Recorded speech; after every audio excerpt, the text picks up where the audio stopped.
கர்த்தர் நாம மகிமைப்படுவதாக.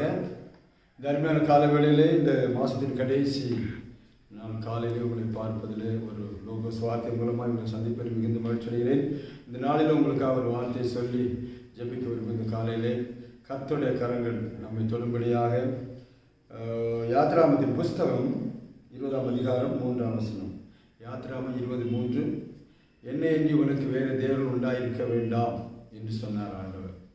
அதை சொல்லி பாருங்கள், இந்த வசனங்கள் இந்த 10 கமாண்ட்மெண்ட்ஸில் முதல் கமாண்ட்மெண்ட் தான் இது. சீனாய் மலையிலே மோசே மேலே ஏறி போயிருக்கும்போது ஜனங்கள் எப்படியெல்லாம் இருக்கணும், என்னென்ன செய்யணுங்கிறது கட்டளைகளை கொடுக்கிறார். எது செய்யணும், எது செய்ய வேண்டாம் என்று சொல்லி கட்டளை கொடுக்கும்போது அந்த இதை சொல்கிறார். என்னை எண்ணி உனக்கு வேறு தேவன் உண்டாயிருக்க வேண்டாம் என்று சொல்கிறார். அந்த மாதத்தின் கடைசி நாளிலே தேவன் நம்மோடு என்ன சொல்ல விரும்புகிறார் என்று சொல்லி பார்க்கும்போது பாருங்கள், இஸ்ரேல் ஜனங்கள் ஆண்டவர் அவளை அழைத்தார், வேறு பிரித்தார். பாருங்கள், அந்த எகிப்தில் அடிமையாக இருக்கும்போது இந்த மக்களை கொண்டு வந்தார். 430 வருஷம் அடிமையாக இருந்தார்கள். அவள் கூக்குரல் சத்தத்தை கேட்டார். ஜனங்கள் நெருக்கப்பட்டார்கள், ஒடுக்கப்பட்டார்கள். பசியும் பட்டினியுமாக இருந்தார்கள், பயங்கர வேலையில் இருந்தார்கள். அந்த நாட்களிலே அவர் அழுகிற அழுகை சத்தத்தை கர்த்தர் கேட்டு மோசே அனுப்பி அதில் விடுதலை பண்ணி கொண்டு வந்துட்டார். வெளியே வந்த பிறகு நீங்கள் எப்படிலாம் இருக்கணும் அப்படின்னு சொல்லி அவர் சொல்லும்போது சொல்கிறாரு, அங்கே உலகத்தில் மற்ற மக்களுக்கு நிறைய தெய்வங்கள்லாம் இருந்தாங்க, வித்தியாசமான தெய்வங்கள், சொல்ல முடியாத தெய்வங்கள்லாம் இருந்தாங்க. ஆனால் கர்த்தர் பாருங்க, இவர்களை தனியே வாசம் பண்ண வைத்தார், தனியே தங்க வைத்தார், தனியே அவர் பரிசுத்தமாக வைத்தார். உலகத்தின் ஜனங்கள் செய்வதை கற்றுக்கொள்ளக்கூடாது என்று சொல்லி அப்படிப்பட்ட காரியங்களை கர்த்தர் செய்தார். அருமையானவர்களே, ஆனபடினாலே அவர் சொல்லும்போது என்ன சொல்லுகிறார்? முதல் கட்டளை 10 கமாண்ட்மெண்ட்ஸ், 10 கட்டளை. முதல் கட்டளை, என்னை எண்ணி உனக்கு வேறே தேவர்களாக இருக்க வேண்டாம். இந்த நாட்களிலே அருமையானவர்களே, ஜனங்கள் அந்த நாட்களிலும் சரி, இந்த நாட்களிலும் சரி, அந்த நாட்களிலே ஜனங்கள் மற்ற ஜனங்களை பார்த்து கற்றுக்கொள்ளக்கூடாது. மற்ற ஜனங்கள் வணங்குவது போல அல்ல, தன் கையில் கிரிகளை வணங்கக்கூடாது. அவர்கள் தெய்வங்கள் எல்லாம் கையினால் செய்யப்பட்டது, அவர்கள் தான் செய்வார்கள், அவர்கள் தான் வணங்குவார்கள். ஆனால் அப்படிப்பட்ட காரியங்கள் நீ செய்யக்கூடாது என்று சொன்னதான் பாருங்க. 4ஆம் வசனத்தில், மேலே வானத்திலும் கீழே பூமியிலும் பூமியிலும் தண்ணிலும் உண்டாயிருக்கிறவர்களுக்கு ஒப்பான ஒரு சொர்பத்தை ஆயிலும் விக்கிரகத்தை ஆயிலும் நீ உனக்கு உண்டாக்க வேண்டாம், அதை நமஸ்கரிக்கவும் வேண்டாம் என்று சொல்லி சட்ட கட்டளை கொடுத்தார். ஸோ அந்த கட்டளையை அவர்கள் ஃபாலோ பண்ணிக்கிட்டே வந்தாங்க, செஞ்சாங்க. ஆனால் பாருங்கள், சில சமயங்களில் மேலே கட்டளை கொடுத்துட்டே இருக்கிறாரு. சில மலையில் கீழே கொண்டு வந்து பார்க்கறதுக்கு முன்னாடி, கீழே வர்றதுக்கு முன்னாடி ஜனங்கள் தங்களை கெடுத்து கொண்ட ஆண்டு சொல்ல போய் பாருங்க, ஜனங்கள் என்ன செய்கிறாங்கன்னு போய் பாருங்க. கீழே வந்து பார்த்தா இந்த இஸ்ரேல் ஜனங்கள்லாம் ஆட்டம் பாட்டம் கொண்டாட்டத்தில் பாடிக்கிட்டு இருந்தாங்க. என்ன நடந்தது தெரியுமா? அவர்கள் ரொம்ப நாள் ஆயிடுச்சு, சேனாலி மலைக்கு மேலே போய் இவர் என்ன ஆயிடுச்சோ சரியில்லை, நமக்கு ஒரு கடவுள் வேணும். மோசை வணங்குற கடவுள் நமக்கு என்ன பண்ணான்னு தெரியல, மோசை இருக்கான்னு இல்லையோ தெரியல, நமக்கு ஒரு கடவுள் வேணும்னு சொல்லி எல்லாரும் காதில் கையில் கிடக்கிறதெல்லாம் கலற்றி போட்டு உருக்கி ஒரு கன்றுக்குட்டியை செய்தார்கள் என்று சொல்லி வேதத்தில் சொல்லப்பட்டிருக்கிறது. அந்த கன்றுக்குட்டியை செஞ்சு, இந்த கன்றுக்குட்டி தான் எங்களை எகிப்திலிருந்து கொண்டு வந்தது என்று சொல்லி அவர்கள் ஆண்டவருக்கு விரோதமாய் முரட்டாட்டம் பண்ண ஆரம்பித்தார்கள். அங்கே டான்ஸ் ஆட ஆரம்பித்தாங்க, நிர்வாணமாய் ஆட ஆரம்பித்தாங்க.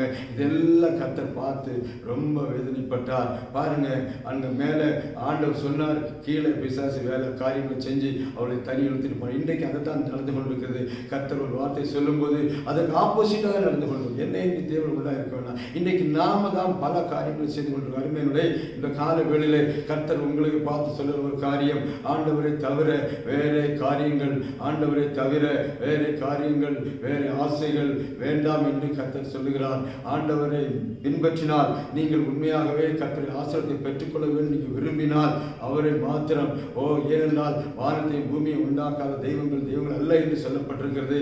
அதை கண்டுபிடிக்கிறதுக்கே பெரிய காரியம். ஒரு வாழ்நாள் முழுவதும் சில மனுஷன் பிரயாசப்பட்டு அதை கண்டுபிடிக்க முடியாது. தேவனுடைய வார்த்தை தெளிவாய் சொல்லுகிறது, என்னை எண்ணி உனக்கு தேவன் உண்டாயிருக்க வேண்டாம். இந்த நாளில் உள்ள அருமையான தேவனுடைய பிள்ளைகளே, உங்களை பார்த்து ஒரு வார்த்தை வருகிறது, கர்த்தரை தவிர வேறு எந்த காரியமோ உலகத்தில் பெருசாக நினைச்சீங்கன்னா அது ஒரு விக்கிரகமாய் மாறிவிடும், அது ஒரு சிலையாய் மாறிவிடும், அது ஒரு தலையாய் மாறிவிடும். ஆனபடினால் இந்த காலை வேளையிலே கர்த்தருக்கு முதலிடம் கொடுங்கள். இந்த காலை வேளை, இந்த புது நாளிலே தேவன் உங்களை ஆசீர்வதிக்க விரும்புகிறார். உங்களை கொண்டு பெரிய காரியங்களை செய்ய விரும்புகிறார். உங்களை ஆசீர்வதிக்க விரும்புகிறார். உங்கள் பிரச்சனைகள் பிரச்சனைகளை மாற்ற விரும்புகிறார். உங்களுக்கு இருக்கிற எல்லா கட்டுகளும் உடைக்க விரும்புகிறார். ஆனால் இன்றைக்கு நம்முடைய கையின் கிரிகளும் நம்முடைய காரியங்களும் தான் தடை பண்ணி கொண்டிருக்கிறது.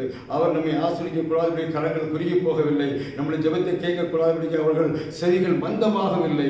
நம்முடைய பாவங்கள் அவருக்கு நமக்கு தடுப்பு சுவராய், பிரிவினை சுவராய் இருக்கிறது என்று சொல்லப்பட்டிருக்கிறது. அருமையான நாட்களை ஒப்புக் கொடுங்க, ஆண்டவரை ஆராதிக்க ஒப்புக் கொடுங்க.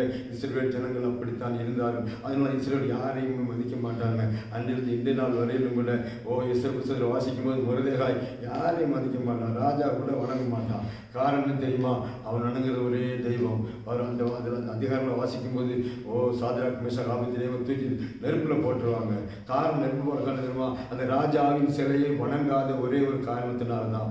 அவன் சொல்றான், நீங்க என்ன செஞ்சாலும் பரவாயில்லை, எங்களை கொண்டு போட்டாலும் பரவாயில்ல, நாங்கள் ஆராதிக்க தேவன் விடுவிக்க வல்லவராயிருக்கார் என்று சொன்னான். அப்படி சொல்லி தூக்கி நெருப்பில் போட்டாங்க. அந்த நிலத்தை பார்த்தீங்களா? அந்த நெருப்பை பலன் செய்யாதபடி செய்தார். ஒரு முடிவு கூட கருதவில்லை. ஆனால் ஏனென்றால் அவர் சர்வ வல்லமுள்ள தேவன், உலகத்தை படைத்தவர், ஒருவராய் பெரிய காரியங்களை செய்கிறவர், omnipotent God, omnipresence God, omniscient God. அப்படிப்பட்ட ஆண்டவர் தான் அவங்களை ஆராய்த்து கொண்டு தேவன் பாதுகாக்க. அந்த ஆண்டு தான் சொல்றாரு, என்னை இன்றி உனக்கு தேவன் உண்டாயிருக்க வேண்டாம். இந்த தேவனை நோக்கி மட்டும் பாருங்க, கர்த்தர் உங்களை ஆசீர்வதிப்பார். உலகத்தில் ஒரு தேவன் ஜீவனோடு இருக்கார் என்றால் நமக்காக ஜீவனை கொடுத்தவர் தான் இன்றைக்கு ஜீவனோடு இருக்கார். அவர் நோக்கி பார்க்கிறீங்களா? அவர் உங்களை ஆசீர்வதிக்க, உன் குடும்பத்தை, உன் பிள்ளைகளை, உன் பிரச்சனை இன்றையோடு மாற்றும்படி விரும்புகிறார். போன வருஷத்துல இருந்த அதே பிரச்சனை தொடர்ந்து வருகிறதா? இந்த வருஷத்துல ஒரு புதிய வாழ்க்கையை கொடுப்பார். இந்த மாசத்துல வரப்போற புதிய மாசத்துல புதிய வாழ்க்கையை கொடுக்க போறார். கொடுப்பீங்களா? நான் உங்களுக்கு அஞ்சலிக்கிறேன். ஆண்டவரே, நன்றி செலுத்துவோம். நாளிலே ஆண்டவரே, உங்களுடைய வசனத்தை கேட்டுக்கொண்டு உங்களுடைய பிள்ளைகளை கர்த்தர் ஆசீர்வதிப்பீராக. உம்மை மாத்திரம் தேடி ஓடி நாட உதவி செய்ய, உம்மை என்று வேறு எங்களுக்கு இல்லாதபடிக்கு பாதுகாத்துக் கொள்ள எங்களை ஒப்புக் கொடுக்கிறோம் ஐயா. நாங்கள் அக்கம் பக்கம் பார்க்காதபடி உம்மை மாத்திரம் பார்க்க உதவி செய்ய எல்லாரையும் கர்த்தர் ஆசீர்வதிங்க. கண்ணீரோடு, பிரச்சனையோடு, வேதனையோடு இருக்கிற எல்லா பிள்ளைகளையும் இந்த காலையில் தொடுவீராக. Touch them in the name of Jesus. அப்படி செய்ய நாமத்தை மையப்படுத்த பெரிய காரியம் இயேசுநாமத்தில் ஜெபிக்கிறோம் பிதாவே. கர்த்தர் உங்களை ஆசீர்வதிப்பாராக. இப்போ ஒரு காரியங்கள் செய்கிற காரியங்கள் ஆசீர்வதிப்பாராக. அவரை எண்ணி வேறு தேவர்களுக்கு இருக்க வேண்டாம் என்று நம்பிக்கையில் ஒப்புக்கொடுங்கள்.